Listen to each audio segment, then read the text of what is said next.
Hello बच्चों, देखिए यहाँ पर क्वेश्चन दिया गया है। क्वेश्चन आपसे बोल रहा है water is flowing in streamline motion through a tube with its axis horizontal, consider 2 point A and B in the tube at the same horizontal level.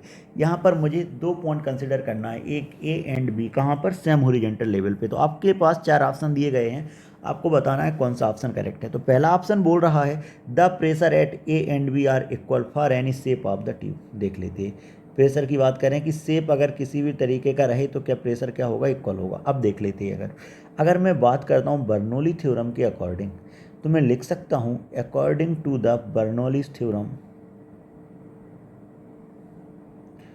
According to the Bernoulli's theorem,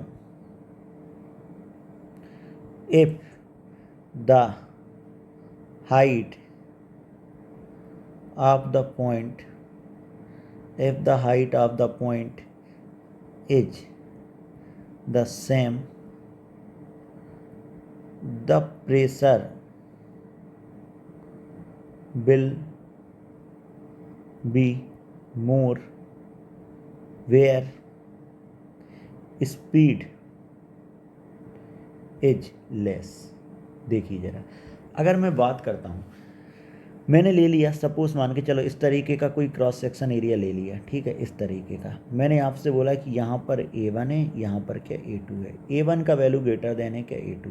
अब same horizontal level पे मैंने लिया, मतलब height का value क्या है? Same है। तो यहाँ पे क्या लिख सकता हूँ? P plus half rho into क्या लिख सकता हूँ? V1 का square equal to P plus half rho into V2 का स्क्वायर। क्लियर? अब A1 V1 equal to A2 V2 के अकॉर्डिंग अगर मैं बात करता हूँ, तो देखो जिसके यहाँ पे A1 क्या ज़्यादा, तो उसका V1 क्या हो गया? कम। ठीक है, तो अगर A1 ज़्यादा है तो V1 क्या हो गया आपके पास? कम हो गया। तो V1 लेस देन क्या? V2।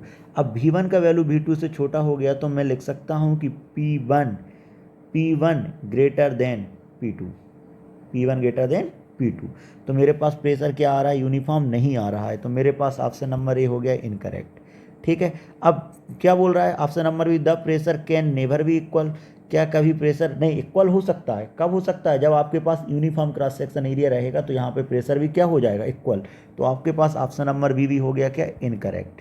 ठीक है, कोई दिक्कत तो नहीं। अब देखो जरा,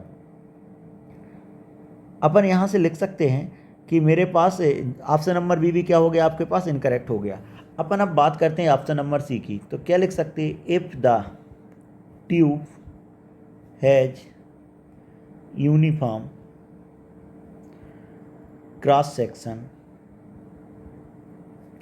tube has uniform cross section, the velocity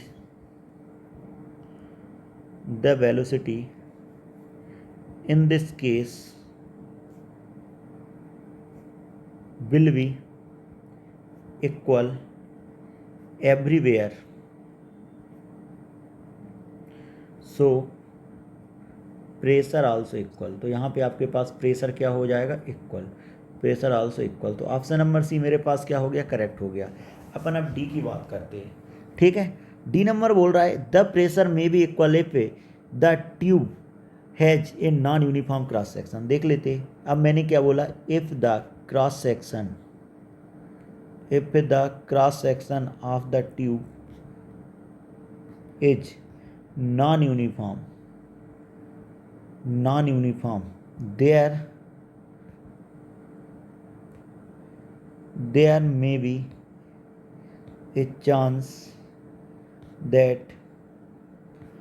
the areas of the cross section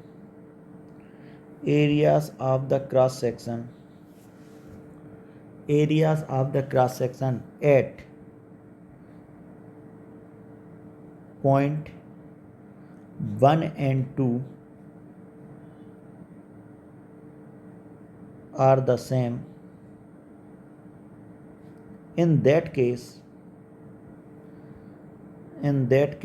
the velocities at 1 and 2 will be same, so pressure will be same।